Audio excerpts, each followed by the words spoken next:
I'm Amanda. Before I tell you my crazy story, please like and subscribe.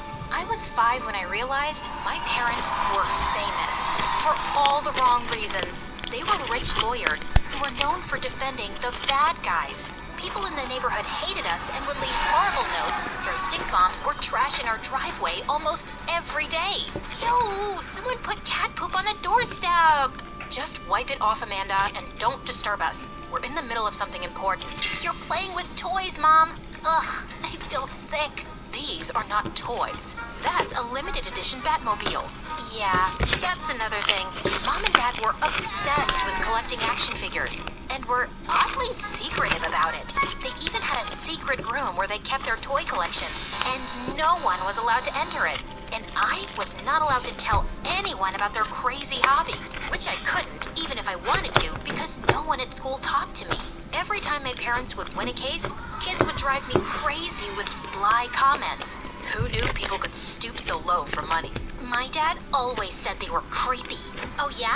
Did he also tell you that your breath smells like poop? No? Well, then he isn't as honest as you think, because you stink!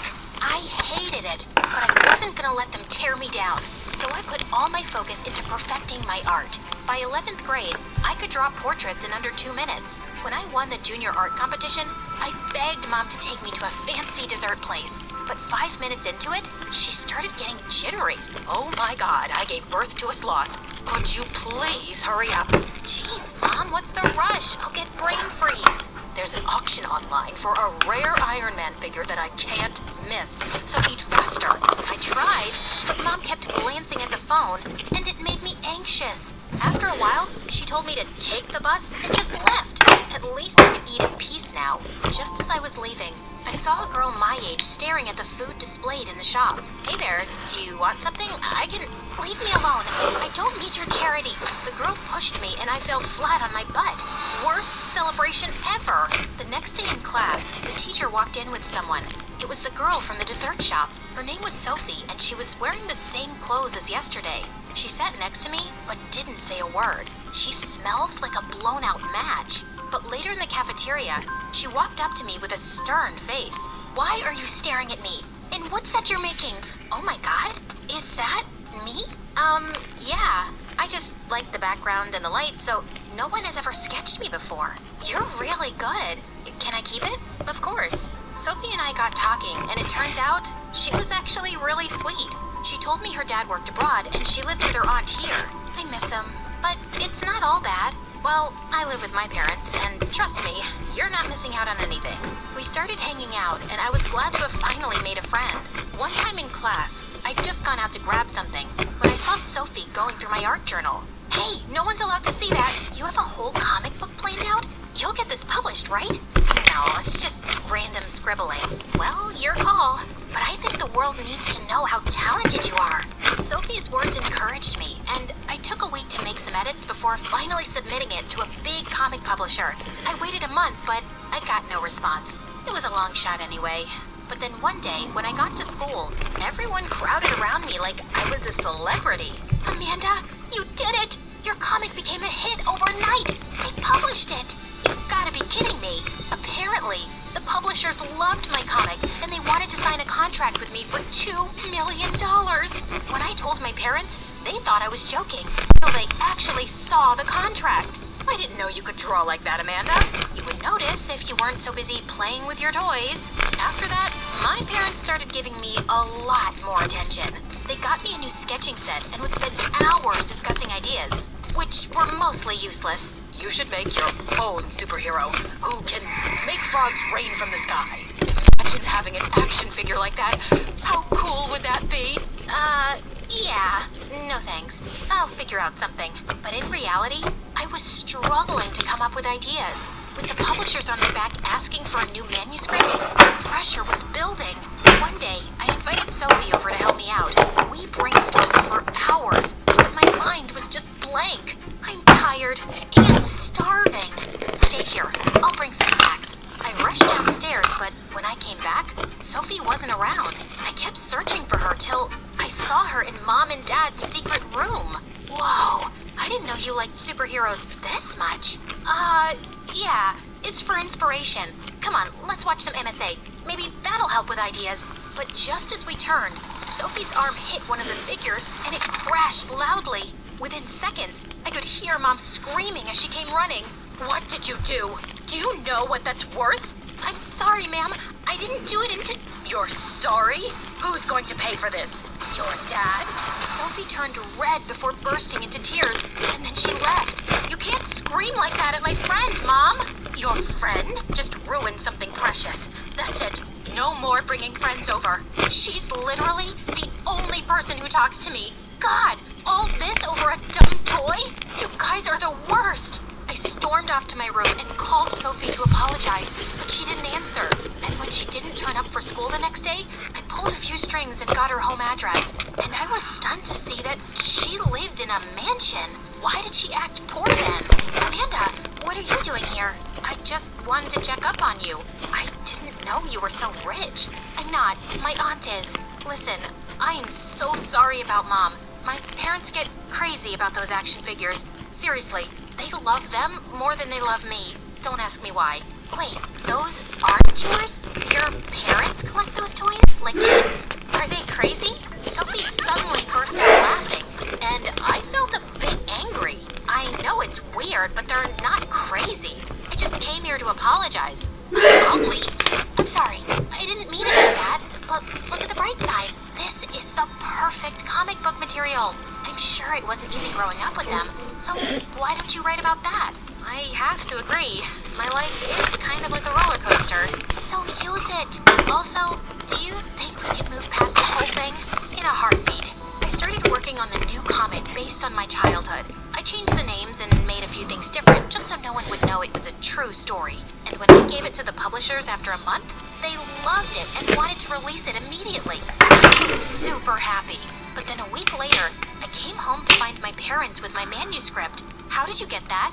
We have connections. What were you thinking? Dragging your parents through the dirt like this? You can't write anything without running it by us. Surely we told you that. One, no you didn't. You okay? That's ridiculous. Please give that back to me. Nuh-uh. You're talking all about your childhood with your weird parents obsessed with their toys? You can't publish this. Do you understand? No, I don't. And also, I don't understand why you'd neglect your own child for dumb toys. And why you won't stop fighting for criminals. Because they pay the big bucks, okay? And we can feed you, afford your expensive school, and art supplies. I don't care about your money. I can make my own. Now please, give me back my drawings. But they simply turned around and left with the manuscript. I spent days searching for it everywhere, except the secret room. After Sophie broke one of their pieces, they'd changed the locks. I was still thinking about how to get in there when the next day at school, Sophie came running, panicked. OMG, Amanda, you've got to see this. She showed me the news about a gang the police were after who smuggled illegal substances worth millions in action figures. I was speechless. Do you think your parents could be involved? I don't know. I know they're weird, but I don't think they're criminals. But they're always so jumpy and secretive about the action figures. Of course they're hiding something. We have to tell the police. Just slow down, will you? I need to think about this. I couldn't just call the cops on my parents. I decided to talk to them about it. But later, when I walked into their room, I saw Mom shredding a bunch of papers that looked like my drawings. Oh my God, what have you done? It took me months to make that. Amanda, listen. No, Mom, you listen to me. I'm done, okay? You will pay for this. I was so mad that I decided to do exactly what Sophie said. Punish my parents. I went to the police station to tell them about the action figures, but chickened out the last minute. But an hour later, the police showed up at our doorstep with Sophie. Sophie, what are you doing? Your parents are liars and crooks, and people need to know that. Isn't that what you wanted too? Amanda, how could you think we're criminals? Let us be the judge of that. Let's start with this one. Please, don't destroy our babies. These are not illegal. You can see the receipts. Mom and Dad kept pleading, but the officers cracked open all the action figures, and they didn't find anything. Are you happy now? All our figures are destroyed because our own daughter doesn't trust us. How can I? You're always so weird about a bunch of toys. So much that you forgot you had a real daughter who needed you. That's not true. And for the last time, these are not just toys. Rarest, limited edition collectibles worth a fortune. We didn't want someone to rob us or even ruin them out of spite. There are plenty of people who hate us. That's why we always told you to keep it a secret. Shut up! How is this possible? You're guilty! I just know it! I won't let you guys get away with it this time! What do you mean, this time? Your evil parents put my innocent dad in jail and got the real culprit off. And I have to live with my awful aunt who makes me do house chores all day long so I can study in a good school. Wait, is that why you became my friend? Because you wanted to get back at my parents somehow? Well, yes. But then I saw how different you were from your family, and that doesn't matter. You still lied to me. And Mom, Dad, is it true? Did you really put her dad in jail? We don't know who her dad is. We fight so many cases, and putting people in jail is what we do. You guys are heartless. Maybe you're not criminals, but you have committed some pretty big blunders. You've ignored me all my life and never cared about how your jobs or hobbies affected me. You've even destroyed my comic that I worked so hard on. Your comic is in my office. What you saw that day was some useless drawings I found in my drawer. I tried to tell you, but you were so melodramatic, like always. I'll give you that dumb thing back. That doesn't make anything right. And you know what? I'm done with you. All of you. Amanda, don't bother explaining. After that day, I ignored Sophie and stopped talking to my parents. Maybe they started feeling a bit bad because they tried making amends by helping get Sophie's dad out of jail. I was happy for her, but I wasn't ready to forgive my parents yet. Sophie left town soon after, and I didn't hear from her again.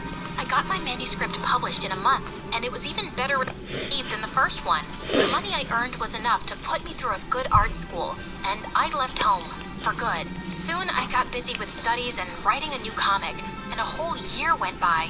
One day, I was at a comic book store when someone tapped on my shoulder. Sophie, it really is you. I'm so happy to see you, Amanda.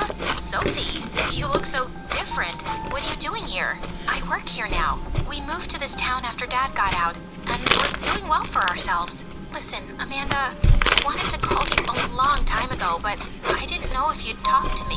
What I did was wrong. I was angry and foolish, and you didn't deserve that. Dang right I didn't. But who could blame you, honestly? My parents destroyed your family, so I get why you were so angry. Does that mean you're not mad at me? Maybe a little, but not as much. Let's talk more over coffee. Sounds good to me.